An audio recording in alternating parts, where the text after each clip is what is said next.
Fan.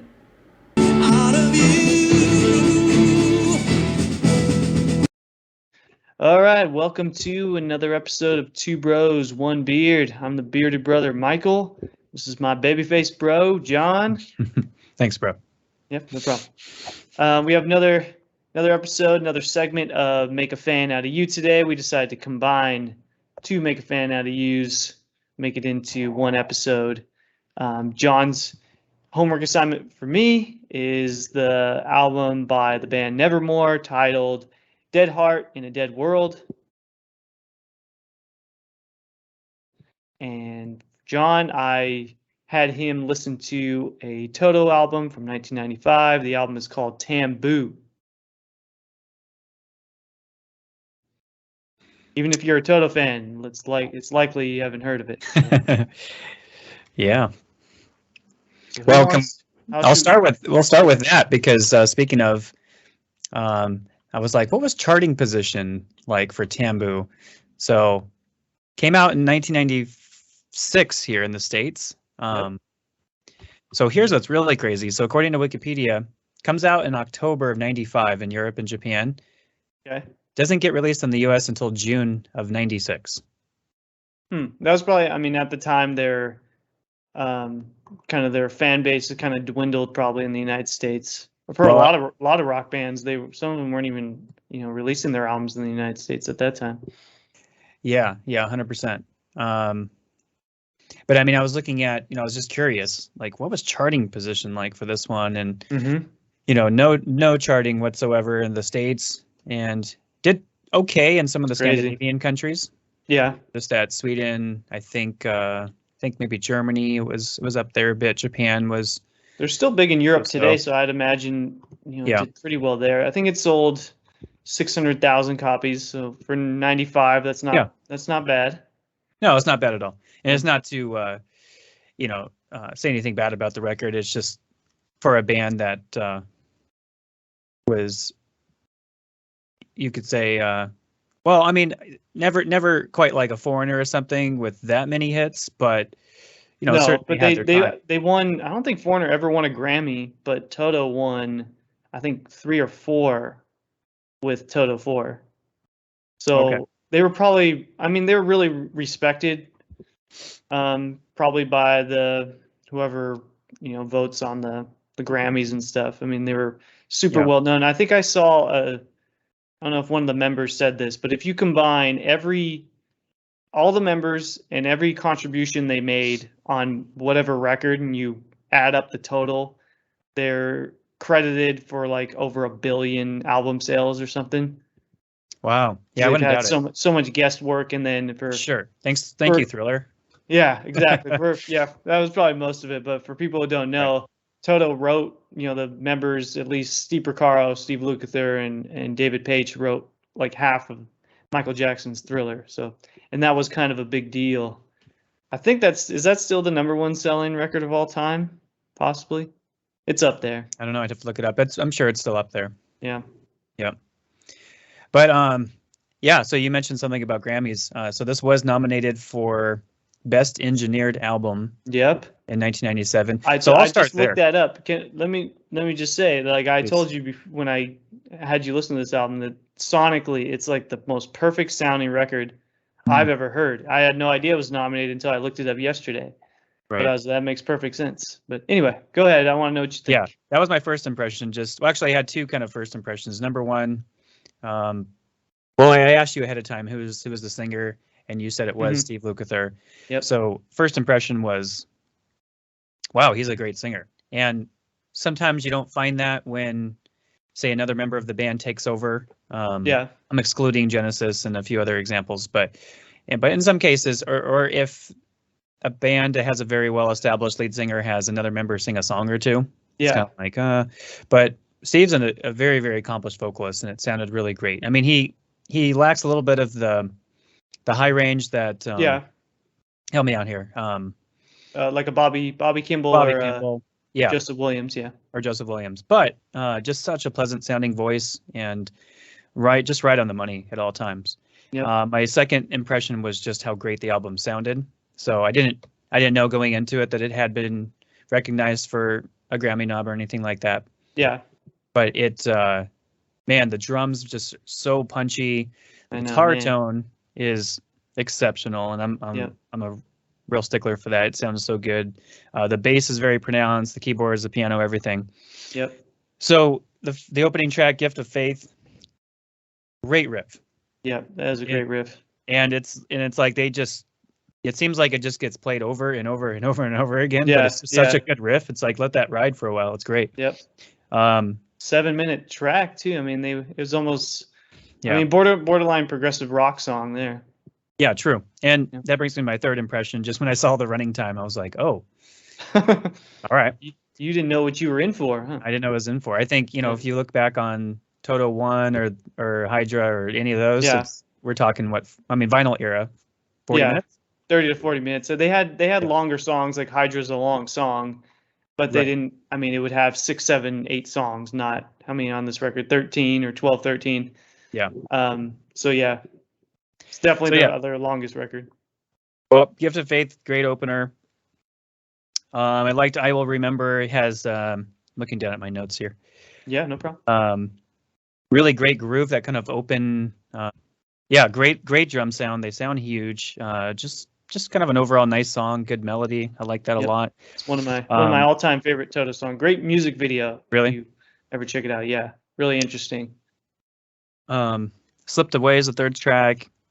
Really like the groove on that one. Like the backup vocals a lot too on that. Yeah. I think they really pop out and come out in the forefront.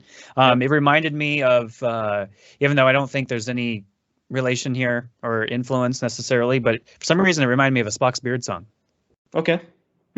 Just the way the backup vocals come in and just sort of add an additional layer to the melody. It's not just singing harmony over the melody line. Yep.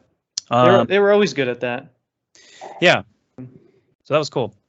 The next track, If You Belong to Me, it's a nice ballad. I think one of my takeaways from the album as a whole, I would cut down the runtime just by cutting out a few ballads. I'll get to that in a second. Okay. It's Steve was always the guy who sang the ballads. It's just really, I think it just really fit his voice. Like you said, he doesn't have like the really high range. I don't think he was. Yeah. He's a confident singer, but I think he kind of stepped down as a singer because he thought, it's just not something he could handle for an extended tour. He just didn't have that kind of voice, and he was, more than willing to kind of step back and let someone else sing. So maybe it just would have been, it's easier for him. That's more fitting for his voice. So there's quite a few ballads on this one. I gotcha. Baby, He's Your Man. That's definitely my least favorite track on the album. Okay, I didn't think that would be your thing, but no, I don't care for that kind of I don't know, that sort of kind of throwback, a little bit of like an R&B sound. Yeah, have you ever heard their song Georgie Porgy from their first album? Yeah, that's one that still gets significant radio play. To me, it's similar to that type of song. It definitely a classic kind of R&B track. Yeah. So for a big Toto fan, that's kind of a cool nod. Like they got to have one of those per album kind of thing. Yeah, kind of. Yeah. And then, for me, the album just kind of stalls a little bit. The sixth track, The Other End of Time. Just some of the effects and the kind of percussive little sounds. To me, it's just very reminiscent of some of the 80s kind of rock that I'm just not a huge fan of. Yeah. But then we get into track 8, Time Is the Enemy. And there's an amazing Steve Lukather solo on that. But it gets even better because on track 9, Drag Him to the Roof. Great That's riff on rocks, great groove. Love the hook, love the harmonies. And there is this there is this killer solo section on that where like the piano starts playing this like 16th note run. And then Steve adds his guitars on top of that, and it's very, Petrucci Rudess kind of thing where they're just in unison. Man, that was cool. Their camaraderie is almost kind of unmatched. Him and Page just really feed off each other, and they were known as to really jam during writing sessions. So sure. Yeah. Well, so that and then And then track 11 is the other highlight for me on this record because it's an instrumental. I wasn't expecting an instrumental, but Dave's Gone Skiing, awesome instrumental. And here's what I have to say now. It's kind of like another overall thought on the whole record is that solo section that I was just talking about on Drag 'Em to the Roof and then now Dave's Gone Skiing. When you told me you gave me a 90s release. Yep. And I knew it was relatively obscure, like there wasn't a hit from this and it's not super well known. I was expecting that kind of musicianship and playing almost on the whole thing. So I'm a little disappointed because I brought my own expectations knowing nothing into this. And I wanted more of what you hear on those two tracks for sure. I think that would have I knew you would, but it would have overwhelmingly sold the record to me. Now if you tell me there's an album that has all of that all the time, then I'm sorry. This is the closest, at least it has moments that I knew you would resonate towards. I thought maybe you could look past certain things because just tonally it's just so perfect and there's such great musicians that I thought maybe you'll just appreciate the musicianship. I knew some of the lyrics, you wouldn't love or the kind of their R&B style. I knew you wouldn't love the ballads, although I thought you would like The Road Goes On. That's one of my favorite. Oh, but I haven't gotten there yet. Okay, all right. So, The Road Goes On. I mean, it's that was one of the other highlights on the record for me. I mean, it is the perfect bookend. I'm not going to talk about the 13th song because I read that was a Japanese bonus track or something. As far as I'm concerned, when I heard The Road Goes On, I was like, oh, this must be the end of the record. And then I looked at the track list and it had a 13th song, which again was just thrown on as a bonus. But this is clearly like an album closer. Yep. It kind of has that theme too, like lyrically. It's kind of like the way Fate's Warning does it, where they have these sort of these lyrical themes that sort of indicate like I swear there's a lot of Fate's Warning albums that end with an almost like, we're done, and then they come back. Yeah.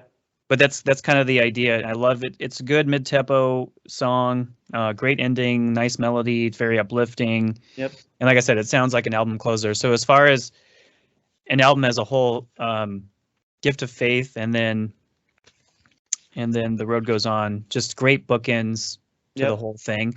I just think it's so I guess overall impression, and you got to take these things as an album because it's hard to I don't really like cutting things out, or I'm not going to make a playlist out of like 7 songs I like or anything.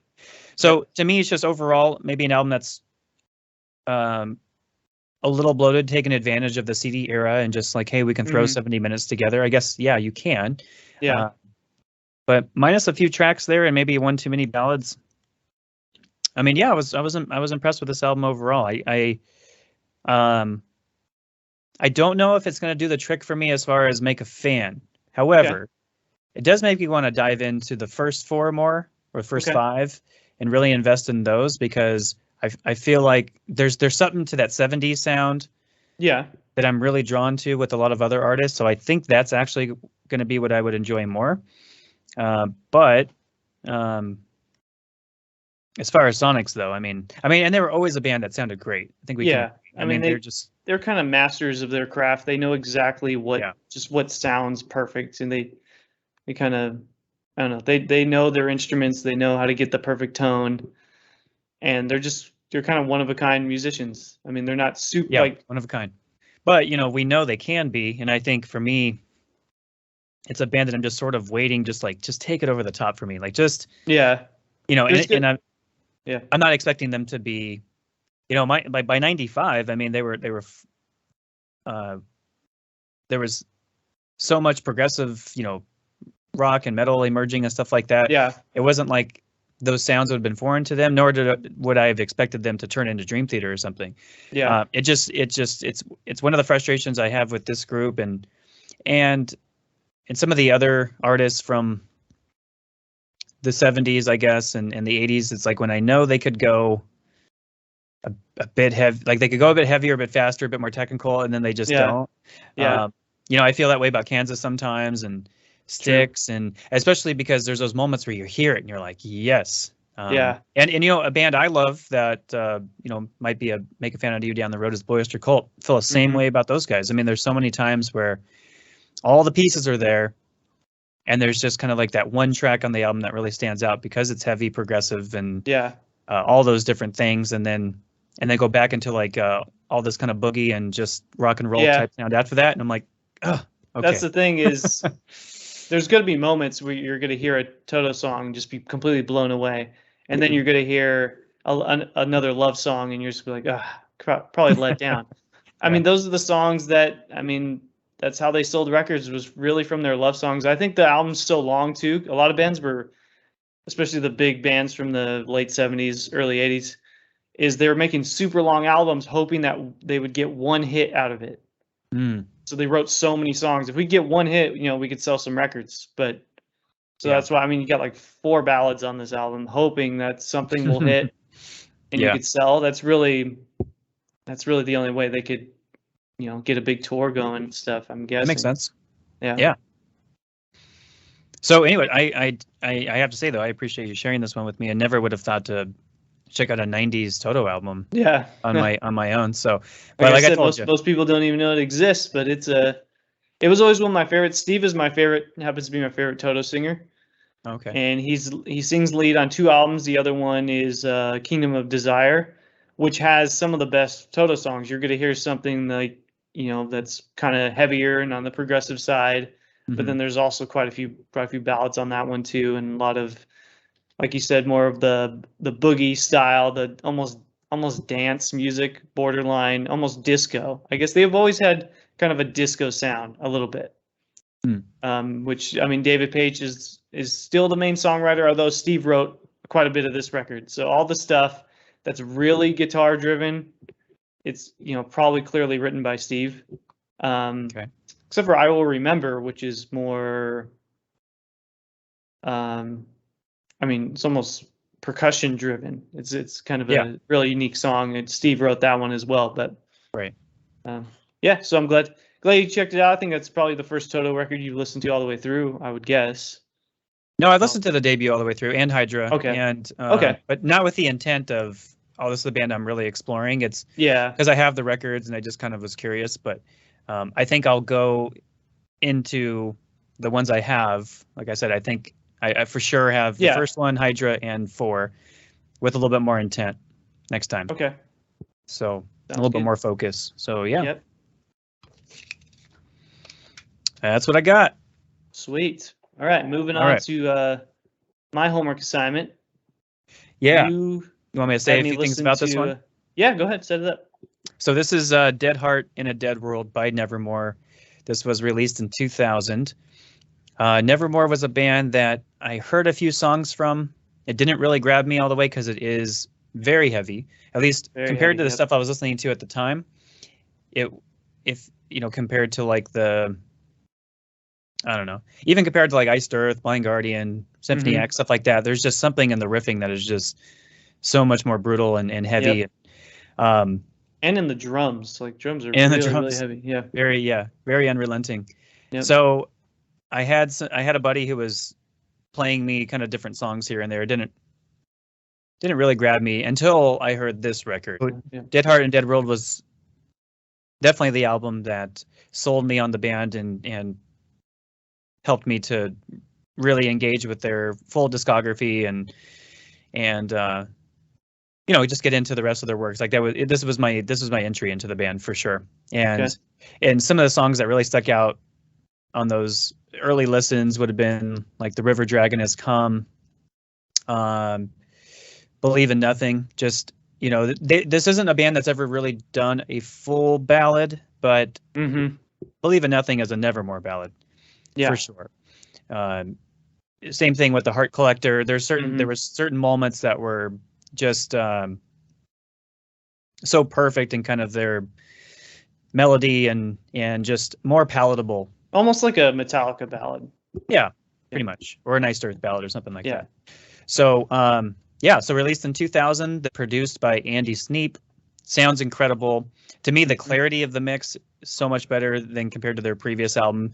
That I had tried to get into at the time, Dreaming Neon Black. And Yeah, beyond that, I mean, when I was sharing with you a little bit about this band, one thing I really appreciated about them, for as long as they lasted, it was the same core lineup. Mm-hmm. The only difference is throughout the years they incorporated a different lead guitarist to play alongside Jeff Loomis, but not a whole lot of writing credits from those guys for the most part. I mean, it was the same four guys for the duration of this band. Cool. And anyways, with that, I want to hear about your impression. Oh, one more thing. Right. Travis Smith artwork.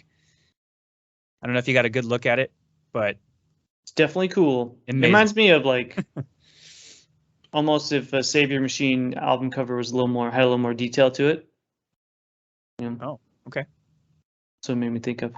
Anyway, yeah. I'll start off by saying that I did like the album. My initial thoughts were that it does sound killer. I didn't know Andy Sneap produced it. Mm-hmm. I mean, it just sounds super raw. Sounds like almost, like you're in the studio hearing the sound through the amps or something. And there's something about, I think we talked about this, something about American metal. When American, metal bands get it right, there's almost nothing that can top it. There's a lot of great European bands, but they just can't replicate the American heavy metal sound. Whether it's, for us, it's like Fates Warning, Symphony X, Iced Earth, and then I'll throw Nevermore in here. There's something about them, something about their tone that's just or a Megadeth or a Metallica. It's just it's just extra cool and extra heavy. It's heavy. It's definitely right there with like Iced Earth, maybe even heavier.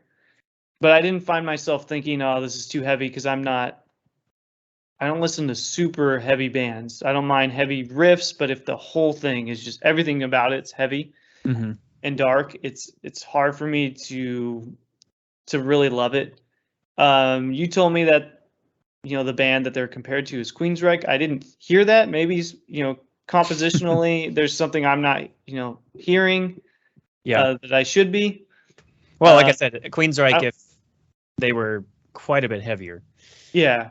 I don't hear the vocal influence, if that's maybe like a little bit, like faintly, but not really.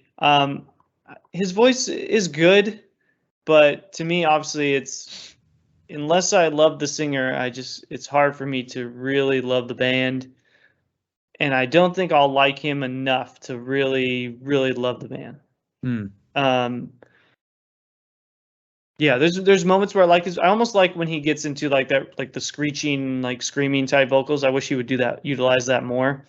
Oh, I can share with you stuff where he does, but okay. Well, maybe there's stuff. That's one of the actually knocks on for a lot of people have on his early stuff. Like he was with Sanctuary and stuff like that. He was a little bit too high all the time, and his vocal acrobatics were a little bit all over the place. I happen to love it, but he toned it way back for Nevermore, certainly by the time they got to this record. But sorry. See, because in that sense, it would remind me more of Iced Earth. He reminds me more of like a Stu Block more than a Jeff Tate.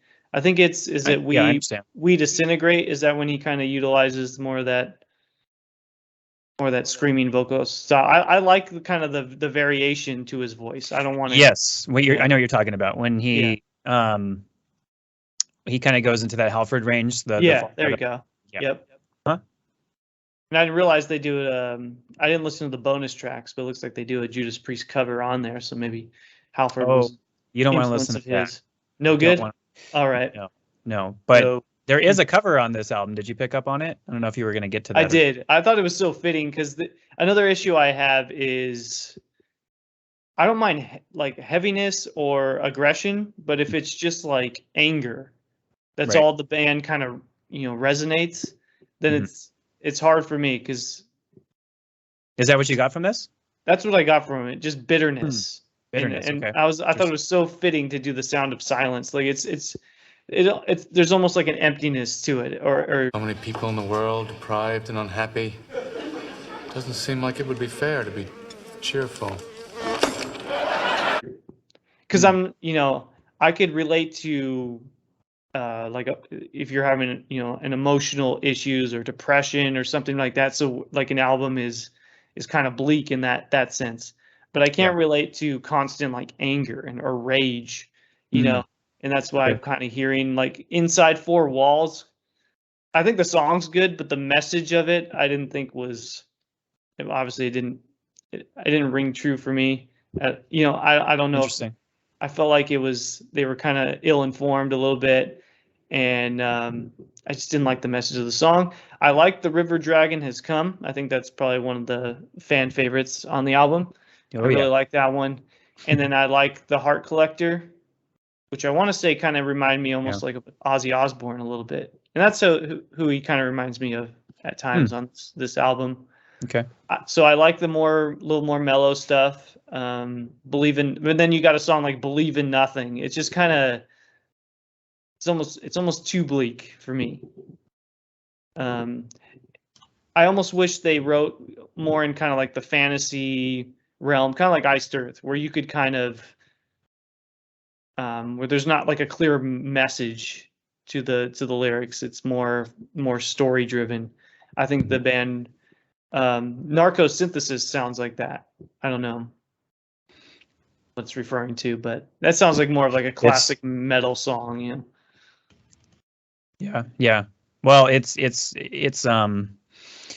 topic that Worrell has touched on in other times. I mean, just think about it. You know, narco, like narcotic synthesis. Yeah. It's a warning against. I mean, you can read into his lyrics a lot of different ways. He was and I totally hear what you're saying. I think he is truly one of the greatest like unsung poets of metal music by far. Okay. His ability to craft words together and structure them and really convey a message. Now, sometimes it's not a message you want or might enjoy. However, the way, you know, like Inside Four Walls, for instance, the way he's able to communicate an idea, whether or not it's something you agree with or not, I think is one, it's not whether or not like gifts. Whether or not I agree with, I just don't know if it's actually factual. If what the song is kind of trying to communicate, if that's even. No, I hear you. Yeah, that's fair. But what I'm saying is, say that was his point of view on it. I think the way he's communicating his idea does that in a. It's effective, I guess. You know. Yeah. He does it. He does it in a very. It's vivid manner compared to so many other artists, and that's the thing I miss about him the most. I think is, you know, and if you dive into this band any further and get into some other tracks on later records and stuff, it's like, man, this guy. I mean, and totally a very pained and spirit. You almost like, I don't want that to come across that you're like a troubled individual. You know, almost like it's right. Sure. Yeah. No, I hear you. So, but I think, you know, I liked it enough, like, because I really like the music. They're more progressive than I thought they were. Mm-hmm. It's almost some of their riffs remind me, like if Dream Theater was heavier, like if Train of Thought could reach a heavier level, that's what it reminded me of at times. Yeah. So some killer riffs. The drummer's like exceptional. Great. Just his drum tone is awesome. Yeah. And yeah, it's just something about it. Like I said, that raw, you know, classic heavy metal, American heavy metal. So 100%. I enjoyed it. I can't say, you know, it made a fan out of me, but I think I will actually listen to a couple more albums, give it more of a try. So I'm not just dismissing it out of hand. No, that's cool. Yeah. Yeah, I didn't know how you'd react to it, honestly. And I just know that I think this is one of their best albums. I think it's up there for me with This Godless Endeavor. So that might be the next one I would kind of turn your attention to. How's their because I know they broke up shortly after. How's their 2010 record that we almost saw the tour? Yeah.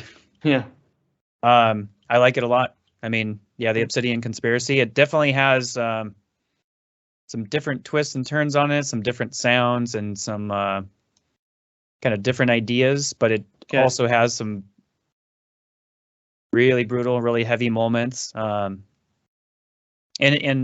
not quite, well, ballads, sorta. It's a different record, but I think it was still. I mean, these guys actually don't have a bad record, is the thing. Okay. And you know, it's unfortunate they weren't able to do more, and it's even more unfortunate that world is past, so that there won't be more. Yeah. And I think, and what I said to you about them is, I think, to me, this is the greatest American heavy metal band of all time, post, I would say, the 90s, but 90s and onward. And I say that saying some. Yeah, I say that because, the other one that would be in the running for me obviously would be Iced Earth. Yeah. And I'm not including progressive metal, so forget for a second, or Symphony X. I'm just talking just melodic metal, just heavy metal. Okay. I say that because with Iced Earth, for instance, I don't know if it's really fair to say throughout the entire 30+ year career it's a band. It's John Schaefer. That's fair. So yeah. As far as a band, and a band that contributed all together, and they stayed together, and they worked together, and they crafted these albums together, Nevermore to me is just the best. And really flying that flag for true metal. Even John Schaefer said so at one point. I mean, he said, besides us, and the only other band he could refer to was Nevermore. Okay, cool. Yeah, it was really, flying the flag for just straight ahead, melodic metal inspired by the classics. And sure, they do their own spin on it and use 7 strings and all this stuff like that. Yeah. But, I mean, riff wise, they're just, Jeff Loomis came up with some of the coolest parts, and so much ear candy throughout it, and his solos are insanely good. Yeah. I don't know if you picked up on that too. Just his solo playing is absolutely exceptional. Yep. Definitely. I mean, I love the music more than the vocals. And there's some, I mean, the riffs stood out to me the most, but I didn't give it too many listens. So yeah, more things might kind of stand out if I listen to them more. I forgot to use my joke. I was going to say, will I listen to this ever again? I was going to say, Nevermore. Well, there you go. You used it. It's fine. All right. Awesome. Anyway.